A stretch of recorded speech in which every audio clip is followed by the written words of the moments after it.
कहानी की शुरुआत एक लेडी से होती है। कुछ धुंधली सी यादों में लेडी एक आदमी को ट्रेन स्टेशन पर गुड बाय कहने आई। आदमी के जाते ही लेडी बेचारी दुखी होकर उसके पीछे भागने लगी। इतना भागने के बाद भी सिमरन को उसका राज नहीं मिला। अब 1999 में ब्यूनो एयर्स नाम की जगह, जो कि अर्जेंटीना की कैपिटल है, वहाँ पर एक आदमी को दिखाया जाता है जिसका नाम है बेंजामिन। बैन ट्रेन वाली याद को डायरी में लिखने की कोशिश कर रहा, पर उसे अपनी लिखी लाइन से सेटिस्फेक्शन नहीं हो रहा।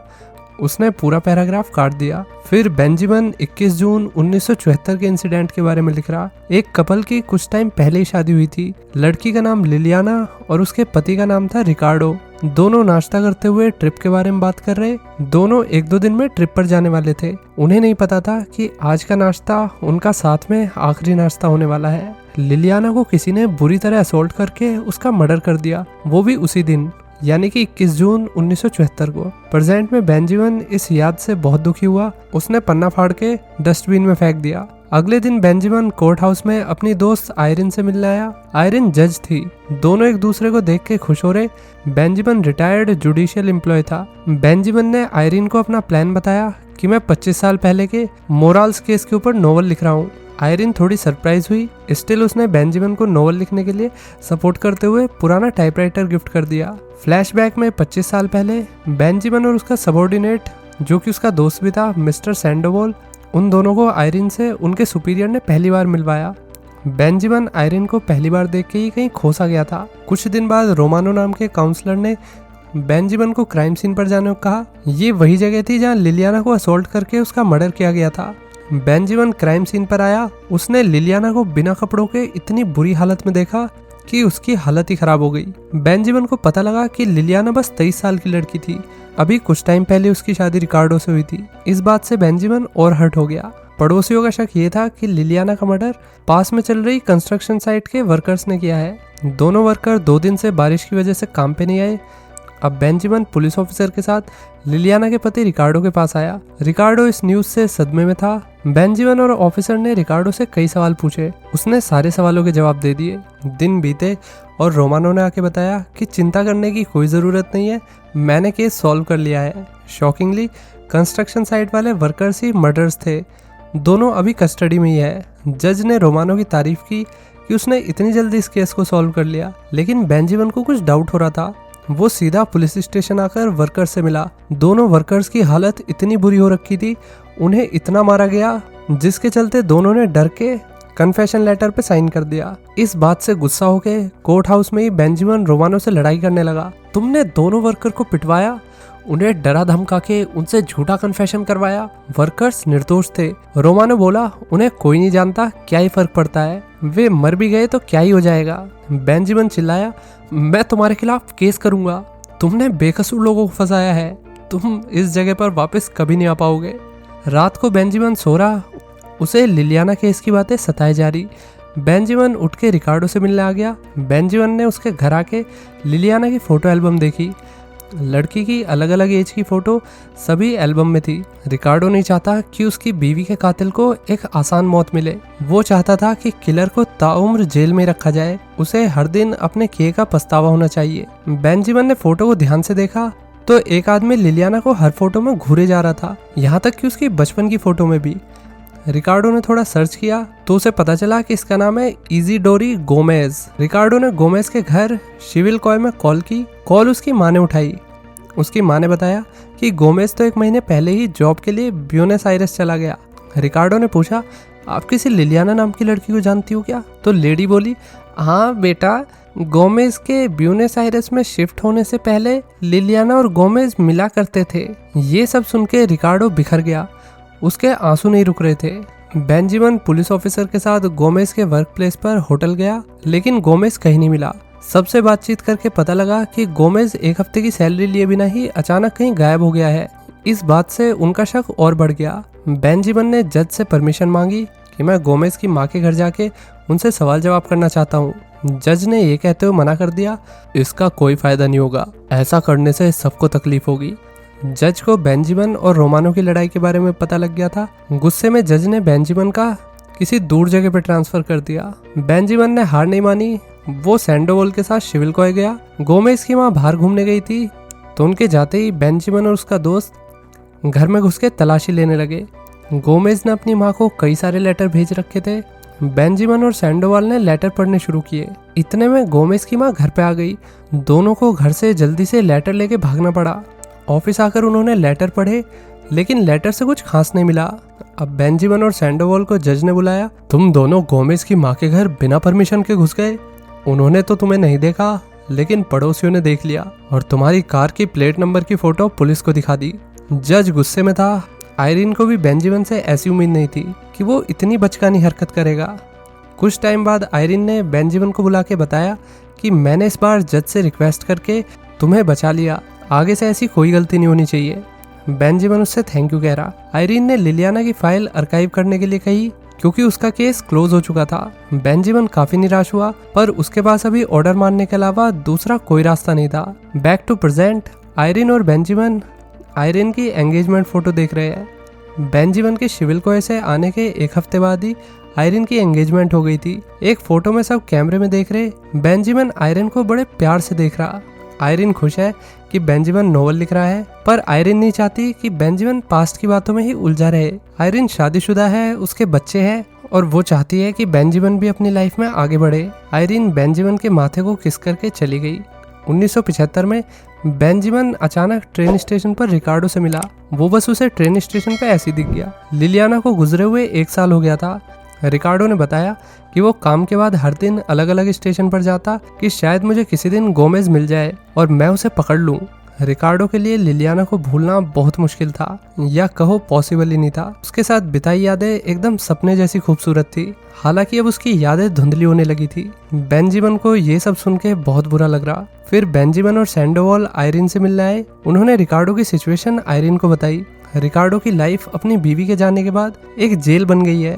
उसे एक और मौका मिलना चाहिए। हमें केस को दोबारा ओपन करके असली कातिल को पकड़ना होगा। आयरीन ने मना कर दिया कि हम केस नहीं खोल सकते, हमारे पास कोई डॉक्यूमेंट नहीं है। काफ़ी रिक्वेस्ट करने के बाद आयरीन ने अपना मन बदल दिया। उसने केस फिर से खोलने की परमिशन दे दी।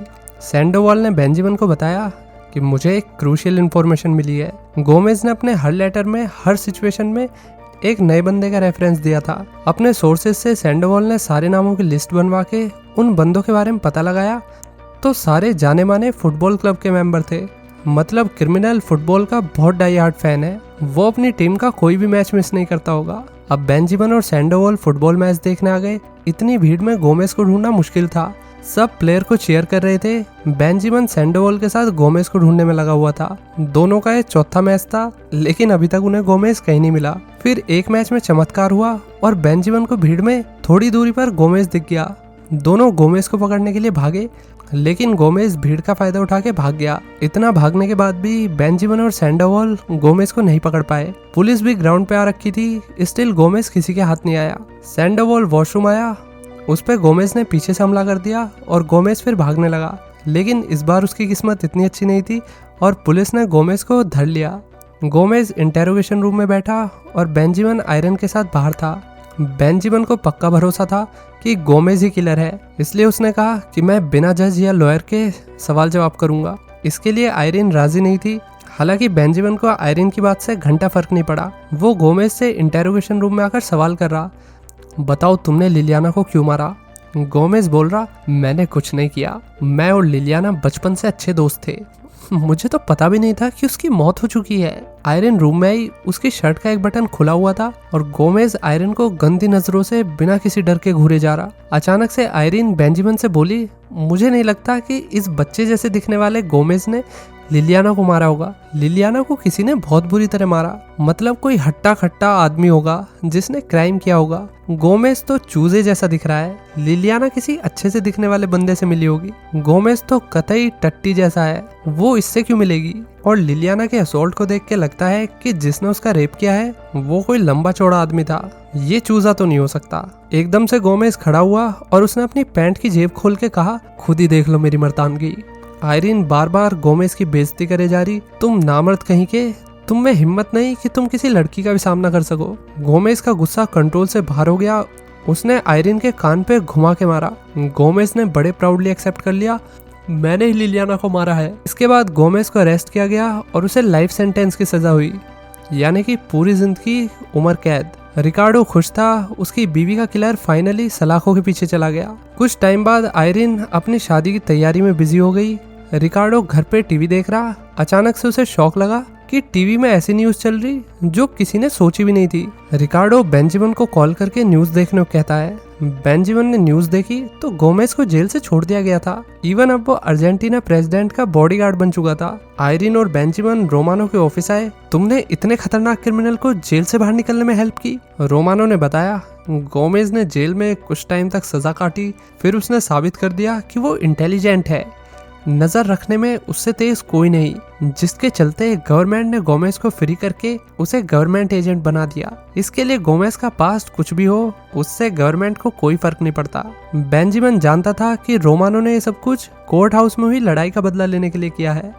आयरिन और बेंजामिन कुछ नहीं कर सकते, दोनों शांति से रोमानो के ऑफिस से चले गए। इतना ही नहीं, लिफ्ट में एकदम से गोमेज आ गया। उसके हाथ में गन थी। गोमेज ने गन को लोड किया।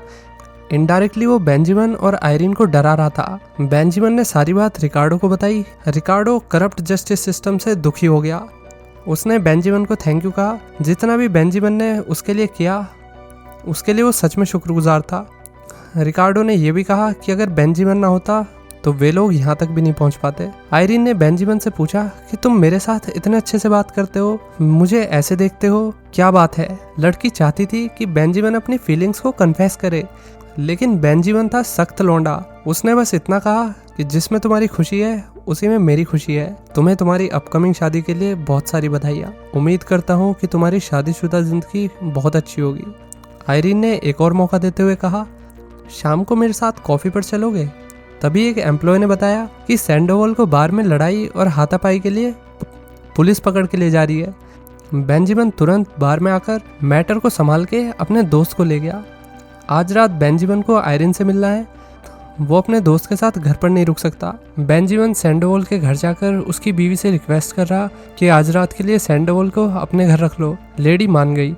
बेंजामिन अब लेडी के साथ सैंडोवल को अपने घर से लेने आया तो बेंजामिन का घर का गेट टूट रखा था। बेंजामिन अंदर आया तो उसकी फोटो पलट के रखी हुई थी। बेंजामिन ने बेड पे देखा तो सैंडोवल को कोई बुरी तरह से मार के चला गया था।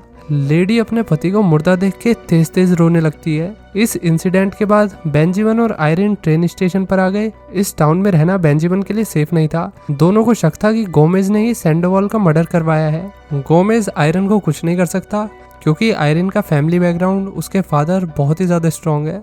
बेंजामिन खाली शांत जगह जा रहा। आयरिन ने वादा किया कि वहाँ तुम सेफ रहोगे, मेरे बहुत सारे कजन उधर ही रहते हैं तो वहाँ पे डरने की कोई बात नहीं है। दोनों गुड बाय कह रहे। उनकी फीलिंग एकदम पीक पर थी। अब भी बेंजामिन ने अपनी फीलिंग्स को कन्फेस नहीं किया। दोनों किस करने वाले थे पर बेंजामिन पीछे हट गया। अबे भाई कुछ तो कर ले। बेंजामिन चला गया। इसी सीन से कहानी की शुरुआत हुई थी। बेंजामिन ट्रेन में चढ़ गया। आयरिन उसके पीछे भाग रही। लड़की चाहती थी कि जाने से पहले बेंजामिन अपनी फीलिंग्स को कन्फेस करे। ट्रेन चली गई और आयरिन एकदम बिखर गई। प्रेजेंट में आयरिन ने नोवेल का ड्राफ्ट पढ़ लिया। उसने बेंजामिन से कहा कि ट्रेन के पीछे भागने वाली लड़की की फीलिंग्स पर मुझे यकीन नहीं हो रहा। बेंजामिन बोला ऐसा ही हुआ था। आयरिन बोली तो तुम उस लड़की को अपने साथ क्यों नहीं ले गए? बेंजामिन इस पे कुछ भी नहीं बोल पाया। अगले दिन दोनों गोमेज का एड्रेस ढूंढने आ गए पर उन्हें कुछ नहीं मिला। उन्हें रिकार्डो का एड्रेस मिल गया। बेंजामिन रिकार्डो से मिलने जा रहा है। रिकार्डो 1975 से ही एकदम खाली सी जगह पर रह रहा था। रिकार्डो बेंजामिन को देख के शॉक नहीं हुआ, बल्कि उसने बेंजामिन से कहा आओ मैं तुम्हारे वेट कर रहा था। 25 साल हो गए, तुम आज भी बिल्कुल पहले जैसे दिखते हो। बेंजामिन ने घर में लिलियाना की फोटो देखी जिससे साफ हो गया कि रिकार्डो अपनी बीवी से सच में बहुत प्यार करता था। रिकार्डो ने आज तक दूसरी शादी नहीं की। वो लिलियाना के जाने के बाद से अकेला ही रहा। बेंजामिन बोला मैंने शादी करी थी पर शादी ज्यादा नहीं चली। रिकार्डो ने नोवेल ड्राफ्ट पढ़ा। वो इम्प्रेस हो गया। स्टिल उसने बेंजामिन से कहा कि जो पास्ट में हुआ उसे छोड़ दो और आगे बढ़ो। बेंजामिन आज भी शांति से नहीं रह पा रहा क्योंकि उसे रोज एक चीज खटक रही थी कि लिलियाना का कातिल बाहर आजाद घूम रहा है। रिकार्डो उसकी बातों से इरिटेट होने लगा। उसे गुस्सा आ रहा था। उसने गेट खोल के बेंजामिन से कहा कि चले जाओ मेरे घर से। जाने से पहले बेंजामिन ने एक सच बताया, सैंडोवाल के कत्ल का सच। सैंडोवाल के मरने वाली रात गोमेज का प्लान उसे नहीं बल्कि बेंजामिन को मारने का था, लेकिन गलती से उसने सैंडोवाल को मार दिया। फ्लैशबैक में बेंजामिन के घर पे कुछ गुंडे आकर सैंडोवाल से पूछ रहे क्या तुम बेंजामिन हो? सैंडोवाल समझ गया था कि क्या होने वाला है। उसने बेंजामिन की फोटो उल्टी कर दी और अपने दोस्त को बचाने के लिए बोला कि हाँ मैं ही बेंजामिन हूँ। गैंगस्टर्स उसे मार के चले गए। ये बेंजामिन की थ्योरी है। क्या पता जब सब हुआ तो सैंडोवल सो रहा हो और फोटो हाथापाई में गिर गई हो। उस दिन से बेंजामिन गिल्ट में जी रहा है कि गोमेज जिसने इतना सब किया आज भी वो आजाद घूम रहा। मुझे लगा था कि मैं उसे ढूंढ लूंगा। रिकार्डो को बुरा लग रहा तो उसने बेंजामिन से कहा जो हो गया उसे भूल जाओ, गोमेज को ढूंढना बंद करो। रिकार्डो बोला कि गोमेज के जेल से आने के बाद उसे किसी ने कुछ नहीं किया, पर मुझे पता था कि आज नहीं तो कल वो तुम्हें मार देगा। गोमेज एक दिन तुम्हारे घर आया और मैं तुम्हारे घर पे ही घात लगा के बैठा हुआ था। जैसे ही मैंने गोमेज को देखा मैंने उसका पीछा किया और मौका देख के मैंने उसे किडनैप कर लिया और उसे एक खाली जगह ले जाकर मार दिया। बेंजामिन शॉक हो गया। वो अपने दिमाग में सोच रहा कि क्या उसे मारना सही था। रिकार्डो चीज़ों को और नहीं खींचना चाहता था। बेंजामिन को थोड़ी सेटिस्फेक्शन मिली और वो घर चला गया। रास्ते में बेंजामिन को याद आया कि रिकार्डो कभी नहीं चाहता था कि उसकी बीवी के कातिल को आसान मौत मिले। रिकार्डो चाहता था कि किलर रोज मौत के लिए तड़पे। रिकार्डो की बातें कॉन्ट्राडिक्ट कर रही है। बेंजामिन ने कार के ब्रेक मारते हुए यू टर्न मारा। रिकार्डो के घर आके उसने रात होने का वेट किया। रात होते ही बेंजामिन ने घर की तरफ देखा तो रिकार्डो पास वाली हट में एक प्लेट में खाना ले जा रहा। बेंजामिन पीछा करते हुए आगे आया। हट के अंदर देख के आदमी शॉक हो गया। परछाई में एक कमजोर बीमार आदमी दिख रहा। ये और कोई नहीं बल्कि गोमेज ही था।